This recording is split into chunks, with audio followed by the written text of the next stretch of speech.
Good morning. Good morning.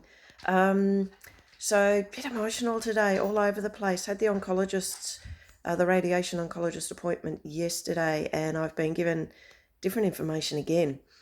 And so what I was told yesterday is I don't know if you remember, but I was told that I probably won't need radiation. That if I'd stayed in Port Macquarie, there'd be no radiation, no chemo, and they'd put me into these study groups with gene testing and stuff like that.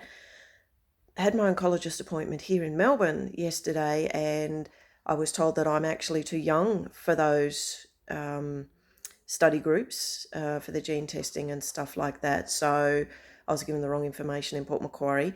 I was also told that it is for my age and the type of cancer that I had, that it's actually standard treatment to get radiation, and they're recommending 3.5 to 4 weeks of radiation for me, and that's every day for 3.5 to 4 weeks.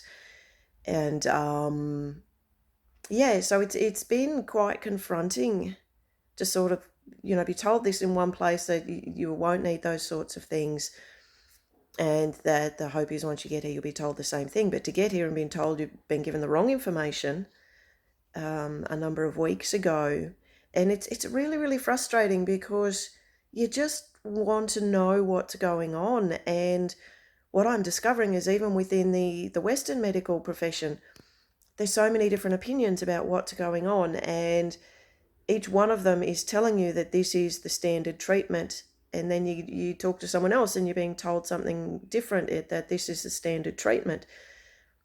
And then on top of that, you've got all your natural therapies and things like that. So what I'm coming to believe more and more is that it's really entirely up to you, because you're not going to get any sort of standard answers from anyone. And the oncologist yesterday here in Melbourne was very, very good. And he's the radiation guy.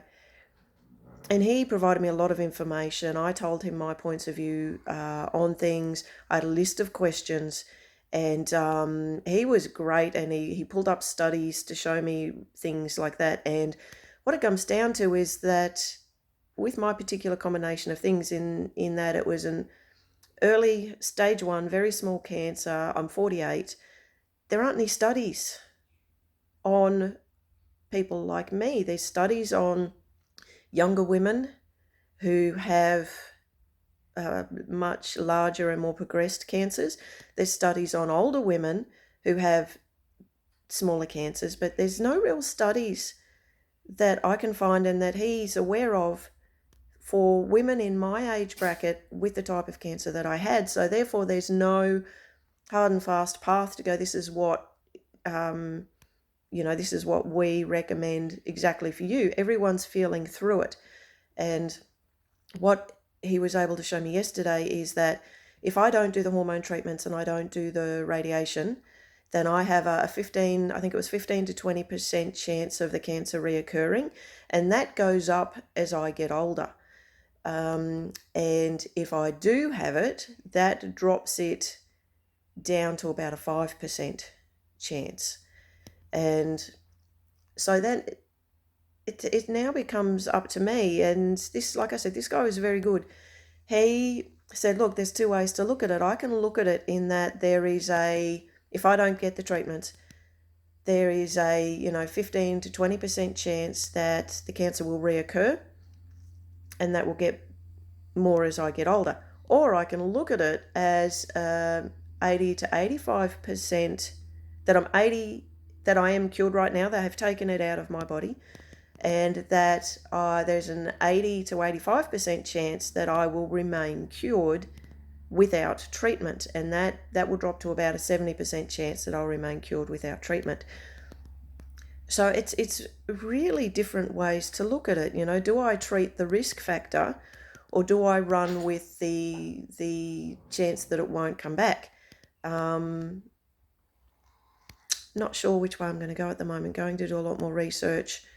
And the doctor yesterday said, as far as they're concerned, 15 to 20% chance in the next 5 to 10 years, up to a 30% chance at 20 years, it's too high a risk to risk it coming back. Whereas the chance of severe side effects from radiation is at about 0.2 to 0.5% for the severe effects. The other effects are, a bit of soreness, bit of redness, bit of fatigue, and that's the more common effects. So it's a matter of now weighing up the percentages, weighing up my thoughts, weighing up my emotional response, what I want for my life, to see which way I'm going to go. I've still got a few weeks in order to make that decision, because they need to get me back in to the hospital to do a measuring procedure so they can measure where they need to aim radiation at. And so nothing's going to happen for a few weeks now. As for the hormonal treatment, again, something I need to think about, and that won't start until after the radiation, should I choose to go ahead with the radiation. So yeah, there's a little bit of a window now as to which path I want to take. And again, the information, there's not a whole lot of really clear, if you do this, this will happen information. Everybody's different, every cancer is different, every response to cancer is different, every response to treatment is different.